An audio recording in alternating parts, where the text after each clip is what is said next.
नमस्ते दोस्तों, general competition के YouTube चैनल में आपका स्वागत है। इस वीडियो में हम लोग कृषि से संबंधित महत्वपूर्ण क्रांतियों के बारे में पढ़ेंगे। कृषि भारतीय अर्थव्यवस्था की रीढ़ मानी जाती है, जो न केवल इसलिए कि इससे देश की अधिकांश जनसंख्या को खाद्य की आपूर्ति होती है, बल्कि इसलिए भी कि भारत की आधी से भी अधिक आबादी प्रत्यक्ष रूप से जीवन जीने के लिए कृषि पर निर्भर है। परंतु जब किसानों को बाजार से अपने उत्पादन का उचित मूल्य नहीं मिलता या उत्पादन में किसी प्रकार की समस्या आती है या फिर उत्पादन के दर में वृद्धि के लिए किसी तरह की योजना की आवश्यकता होती है, तो किसान सरकार के सामने अपना प्रस्ताव रखते हैं, जिसे कृषि क्रांति का नाम दिया जाता है। भारत में सबसे पहली क्रांति की शुरुआत 1967 ईस्वी में हरित क्रांति से मानी जाती है। इस क्रांति के कारण भारत खाद्य उत्पादन में आत्मनिर्भर हो गया। हरित क्रांति में मुख्य योगदान उन्नत किस्म के बीजों का रहा है। इसी क्रांति के बाद भारत में दुग्ध क्रांति, पीली क्रांति, गोल क्रांति, नीली क्रांति आदि की शुरुआत हुई और भारत दूध, सरसों, आलू और मत्स्य उत्पादन में आत्मनिर्भर हो गया। तो चलिए इन सभी क्रांतियों को डिटेल से पढ़ते हैं। हरित क्रांति, जिसे ग्रीन रिवॉल्यूशन कहा जाता है। हरित क्रांति की शुरुआत वर्ष 1967 से 1968 के मध्य एम.एस. स्वामीनाथन के द्वारा की गई थी। एम.एस. स्वामीनाथन को ही हरित क्रांति का जनक कहा जाता है। इस क्रांति का उद्देश्य भारत में कृषि क्षेत्र में उत्पादन तकनीक के सुधार एवं कृषि उत्पादकता में वृद्धि करना था। इस क्रांति की सफलता के कारण भारत में खाद्य फसलों के उत्पादन में वृद्धि दर्ज की गई, विशेषकर गेहूं के उत्पादन में। दोस्तों, आप ये ध्यान रखिएगा कि हरित क्रांति के कारण मुख्य रूप से गेहूं के उत्पादन में वृद्धि होगी। वर्ष 1968 में गेहूं का उत्पादन लगभग 170 लाख टन हो गया, जो कि उस समय का रिकॉर्ड था।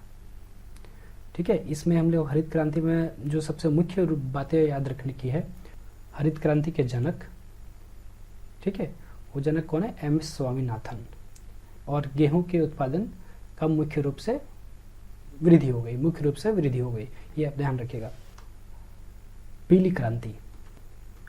पीली क्रांति की शुरुआत वर्ष 1986 से 1987 के मध्य सैम पिट्रोडा के द्वारा की गई थी। सैम पिट्रोडा को ही पीली क्रांति का जनक कहा जाता है। पीली क्रांति का उद्देश्य खाद्य तेलों और तिलहन फसलों के उत्पादन में वृद्धि करना था, विशेषकर सरसों, तिल और शीशम के तेल में वृद्धि करना।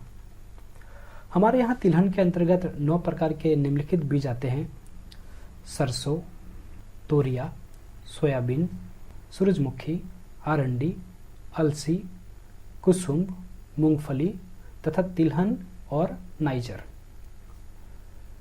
दोस्तों, पीली क्रांति का जो मुख्य बातें जो आपको याद रखनी है वो है कि इनके फादर कौन थे, पीली क्रांति के जो जनक थे वो कौन थे?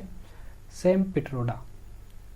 और पीली क्रांति के उद्देश्य मुख्य रूप से तेलों और तिलहन को उत्पादन में वृद्धि करना था। ठीक है, तेल मतलब तेल के प्रकार और तिलहन के फसलों में उत्पादन में वृद्धि करना था। ठीक है,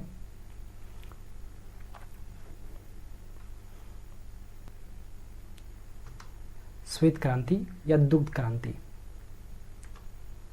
जिसे व्हाइट रिवॉल्यूशन भी कहा जाता है। ठीक है, श्वेत क्रांति या दुग्ध क्रांति की शुरुआत 13 जनवरी 1970 में गुजरात के आनंद में वर्गीज कुरियन के द्वारा की गई थी। वर्गीज कुरियन को ही इस क्रांति का जनक कहा जाता है। इस क्रांति का उद्देश्य दूध के उत्पादन में वृद्धि कर भारत को विश्व में दूध का सबसे बड़ा उत्पादक बनाना था। भारत में वर्गीज कुरियन के जन्मदिन 26 नवंबर 1921 को नेशनल मिल्क डे के रूप में मनाया जाता है और इसकी शुरुआत साल 2014 में की गई थी। दोस्तों, मैं बता दूं, श्वेत क्रांति के बाद ही वर्गीज कुरियन के द्वारा अमूल जो दूध आप पीते हैं, अमूल का नींव रखा गया था। और इन अमूल के जो कह सकते हैं कि जो जनक है अमूल कंपनी के, वो वर्गीज कुरियन ही है। तो इसमें जो मुख्य बातें याद रखने की है, वो श्वेत क्रांति के जनक कौन थे और श्वेत क्रांति किसके लिए की गई थी? दूध के उत्पादन में वृद्धि करने के लिए। और इनके जो बाजार में इसको कैसे बेचा जाए, क्या तरीका अपनाया जाए, तो उसके लिए वर्गीज कुरियन के द्वारा अमूल कंपनी की स्थापना की गई थी। ठीक है, आप ये ध्यान रखिएगा। नीली क्रांति या फिर ब्लू रिवॉल्यूशन। नीली क्रांति की शुरुआत वर्ष 1985 से वर्ष 1990 के बीच हीरालाल चौधरी और अरुण कृष्णन के द्वारा की गई थी। हीरालाल चौधरी और अरुण कृष्णन को ही नीली क्रांति का जनक कहा जाता है। इस क्रांति का मुख्य उद्देश्य मछुआरों एवं किसानों की आर्थिक समृद्धि प्राप्त करना तथा जैव सुरक्षा एवं पर्यावरणीय सरोकारों को ध्यान में रखते हुए संपोषणीय ढंग से मछली पालन विकास के लिए जल संसाधन की पूर्ण क्षमता के उपयोग के माध्यम से खाद्य एवं पोषण सुरक्षा में योगदान देना था। बेसिकली जो नीली क्रांति है वो मछली पालन से संबंधित है, ठीक है। और इनके जो जनक है वो हीरालाल चौधरी और अरुण कृष्णन को माना गया है। गुलाबी क्रांति या पिंक रेवोल्यूशन। गुलाबी क्रांति की शुरुआत वर्ष 1996 ईस्वी में दुर्गेश पटेल के द्वारा की गई थी। दुर्गेश पटेल को ही गुलाबी क्रांति का जनक कहा जाता है। इस क्रांति का उद्देश्य झींगा मछली और प्याज के उत्पादन में वृद्धि करना था। गुलाबी क्रांति या पिंक रेवोल्यूशन एक शब्द है जिसका उपयोग मांस या पोल्ट्री प्रसंस्करण क्षेत्र को दर्शाने के लिए किया जाता है। दूसरे शब्दों में गुलाबी क्रांति के अंतर्गत मांस उत्पादन को तकनीक के उपयोग द्वारा महत्तम किया जाता है या फिर बढ़ाया जाता है। दोस्तों, गुलाबी क्रांति में जो आपको याद करना है वो इम्पोर्टेंट चीज़ है इसके जनक जो कि दुर्गेश पटेल हैं। और गुलाबी क्रांति किससे संबंधित है? मांस उत्पादन से। रजत क्रांति या फिर सिल्वर रिवॉल्यूशन। रजत क्रांति या सिल्वर रिवॉल्यूशन की शुरुआत वर्ष 1969 से 1978 के मध्य इंदिरा गांधी के द्वारा की गई थी। देश में अंडा उत्पादन एवं मुर्गी पालन को बढ़ावा देने के लिए रजत क्रांति की शुरुआत की गई। इस क्रांति के बाद मुर्गियों से अधिक अंडे व मांस उत्पादन के लिए देश में 5 बड़े कुक्कुट फार्म बेंगलोर, मुंबई, भुवनेश्वर, दिल्ली और शिमला में स्थापित किए गए। दोस्तों, रजत क्रांति में जो आपको महत्वपूर्ण रूप से याद रखना है वो इनके जनक कौन थे? इंदिरा गांधी। और ये किससे संबंधित है? अंडा और मुर्गी पालन से। भारत में आंध्र प्रदेश अंडे का सबसे बड़ा उत्पादक राज्य है, ये आप ध्यान रखिएगा। सबसे बड़ा उत्पादक राज्य कौन है अंडे का भारत में? वो है आंध्र प्रदेश। भूरी क्रांति या फिर ग्रे रेवोल्यूशन। भूरी क्रांति की शुरुआत हिलाल चौधरी के द्वारा 1960 से 1970 के दशक के मध्य में की गई थी। हिलाल चौधरी को ही भूरी क्रांति का जनक कहा जाता है। भूरी क्रांति का उद्देश्य उर्वरक और गैर परंपरागत ईंधन के उत्पादन में वृद्धि करना था। देखो, लकड़ी, कोयला, तेल, पेट्रोल, डीजल, गैस आदि को ऊर्जा के परंपरागत स्रोत कहा जाता है, जबकि सूर्यताप, पवन चक्की, जल विद्युत, बायोगैस, कचरा, भूताप, समुद्री ताप, बायोडीजल आदि को गैर परंपरागत स्रोत कहा जाता है। ठीक है, ये आप ध्यान रखिएगा। तो भूरी क्रांति किससे संबंधित है? उर्वरक से और गैर परंपरागत ईंधन से। और इसके जो जनक है वो है हीरालाल चौधरी, ये आप ध्यान रखिएगा। बादामी क्रांति या फिर बादामी रिवॉल्यूशन। बादामी क्रांति की शुरुआत गुजरात में की गई थी। इस क्रांति का संबंध मसाले उत्पादन से। लाल क्रांति या फिर रेड रिवॉल्यूशन। भारत में लाल क्रांति की शुरुआत 1980 के दशक के मध्य में विशाल तिवारी द्वारा की गई थी। विशाल तिवारी को ही लाल क्रांति का पिता व जनक कहा जाता है। इस क्रांति का उद्देश्य भारत में मांस और टमाटर के उत्पादन में वृद्धि करना था। दोस्तों, विशाल तिवारी को लाल क्रांति का जनक कहा जाता है और यह क्रांति मांस और टमाटर से संबंधित होता है। इंद्रधनुष क्रांति या फिर रेनबो रिवॉल्यूशन। रेनबो क्रांति या इंद्रधनुष क्रांति का नेतृत्व डॉक्टर RS परोदा और डॉक्टर NN सिंह द्वारा किया जा रहा है। इस क्रांति को रेनबो या इंद्रधनुष नाम इसलिए दिया गया है क्योंकि जिस तरह इंद्रधनुष के कई रंग होते हैं उसी प्रकार फसल व अन्य क्षेत्रों में उत्पादन में भी विभिन्नता लाना अनिवार्य है। इस क्रांति का उद्देश्य भारत में सभी उत्पादक क्षेत्रों में वृद्धि व निगरानी कर वर्ष 2022 तक किसान की आमदनी को दोगुना करना है। दोस्तों, रेनबो क्रांति का संबंध किसान के आमदनी को दोगुना करने से है, जो कि 2022 तक टारगेट लिया गया है। और इसके जनक है डॉक्टर RS परोदा और डॉक्टर NN सिंह, ये आप ध्यान रखिएगा, डॉक्टर RS परोदा और डॉक्टर NN सिंह। अमृत क्रांति या फिर अमृत रिवॉल्यूशन। अमृत क्रांति का संबंध नदी जोड़ो परियोजना से है।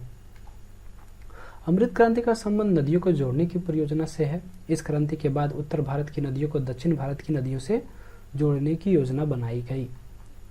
इस परियोजना से कृष्णा और गोदावरी नदियों के मिलन के साथ ही आंध्र प्रदेश का दशकों पुराना सपना साकार हो पाया। अब नदियों के आपस में जुड़ने से आंध्र प्रदेश की सरकार को तकरीबन 3.5 लाख एकड़ के भू क्षेत्र का फायदा होगा। दोस्तों, अमृत क्रांति नदी को जोड़ने से संबंधित है, यह आप ध्यान रखिएगा। और इस परियोजना के अंतर्गत कृष्णा और गोदावरी नदी को प्रथम बार जोड़ा गया था, जो कि दक्षिणी भारत में स्थित है। कृष्ण क्रांति, ब्लैक रिवॉल्यूशन। कृष्ण क्रांति का संबंध भारत में पेट्रोलियम उत्पादन से है। पेट्रोलियम उत्पादों के क्षेत्र में देश को आत्मनिर्भर बनाने के प्रयास को कृष्ण क्रांति का नाम दिया गया। इस क्रांति का मकसद देश को पेट्रोल और डीजल में आत्मनिर्भर बनाने से है।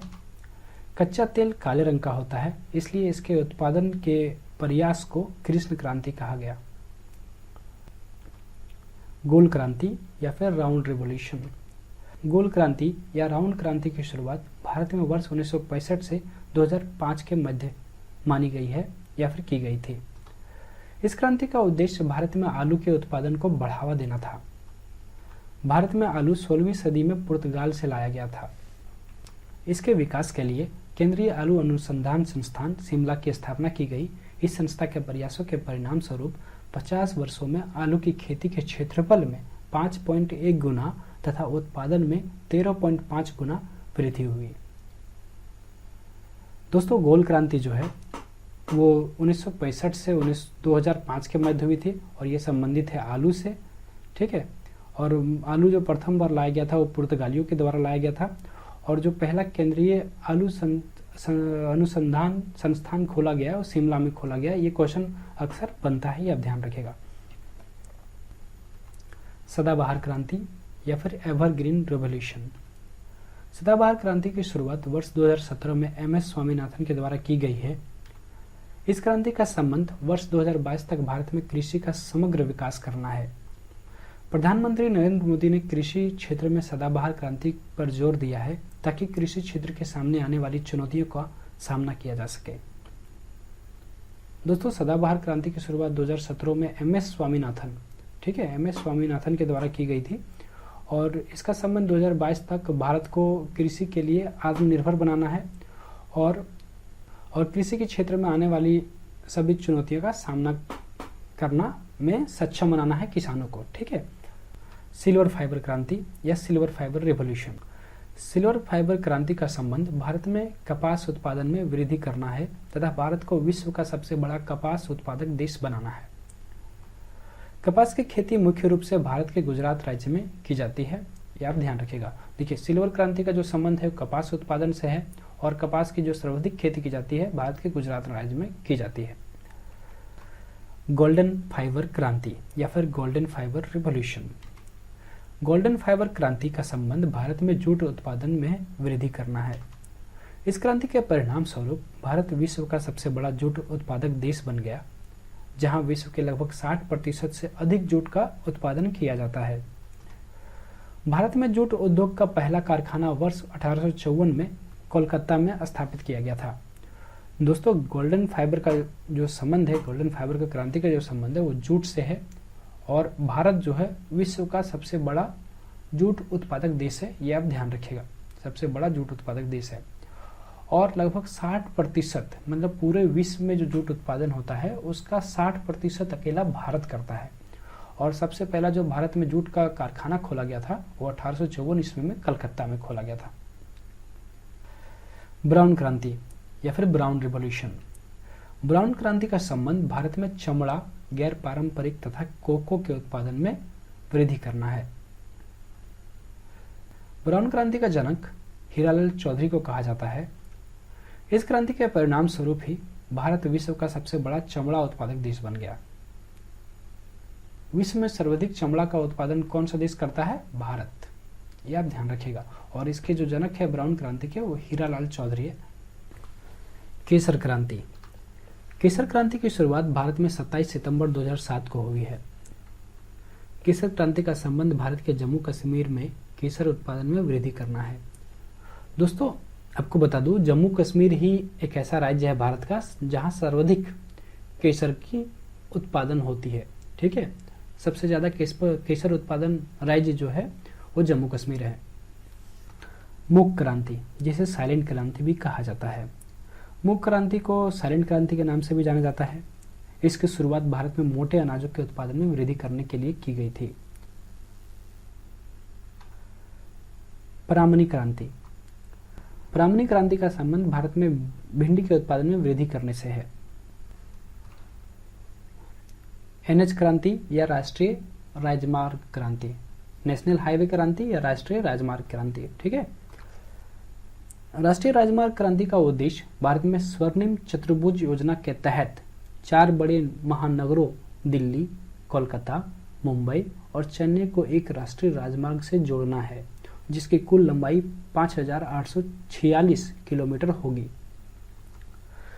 स्वर्णिम चतुर्भुज योजना की शुरुआत भारत के तत्कालीन प्रधानमंत्री अटल बिहारी वाजपेयी द्वारा वर्ष 2001 में शुरू की गई थी। दोस्तों, नेशनल हाईवे क्रांति जो है, इसी को स्वर्णिम चतुर्भुज योजना कहा गया है क्योंकि इसके अंदर 4 राज्य भारत के दिल्ली, कोलकाता, मुंबई और चेन्नई को एक राष्ट्रीय राजमार्ग के द्वारा जोड़ना है, जिसकी कुल लंबाई होगी 5846 किलोमीटर। और इसकी शुरुआत जो है 2001 में अटल बिहारी वाजपेयी, जो कि भारत के पूर्व प्रधानमंत्री थे, उनके द्वारा की गई थी। दोस्तों, अब हम लोग भारत में विभिन्न क्रांतियों के जनक को रिकॉल कर लेते हैं एक बार, जो कि आपके लिए इम्पोर्टेंट है और जिससे आपके सवाल बन सकते हैं। भारत में हरित क्रांति का जनक किसे माना जाता है? एम एस स्वामीनाथन को। विश्व में हरित क्रांति का जनक कहा जाता है नॉर्मन बोरलॉग को। भारत में नीली क्रांति का जनक कहा जाता है अरुण कृष्णन को। भारत में श्वेत क्रांति का जनक कहा जाता है वर्गीज कुरियन को। भारत में प्रेरित प्रजनन क्रांति का जनक कहा जाता है हीरालाल चौधरी को। भारत में गुलाबी क्रांति का जनक कहा जाता है दुर्गेश पटेल को। स्वर्णिम क्रांति का जनक कहा जाता है निरपख तुतेज को। ठीक है, भारत में लाल क्रांति का जो जनक है वो विशाल तिवारी है। भारत में सिल्वर क्रांति जो है का जनक जो है वो इंदिरा गांधी है। ठीक है, ये आप ध्यान रखिएगा। आशा है दोस्तों वीडियो पसंद आई होगी। आप चाहें तो वीडियो को लाइक कर सकते हैं और रेगुलर अपडेट पाने के लिए चैनल को सब्सक्राइब कर सकते हैं। Thanks for watching.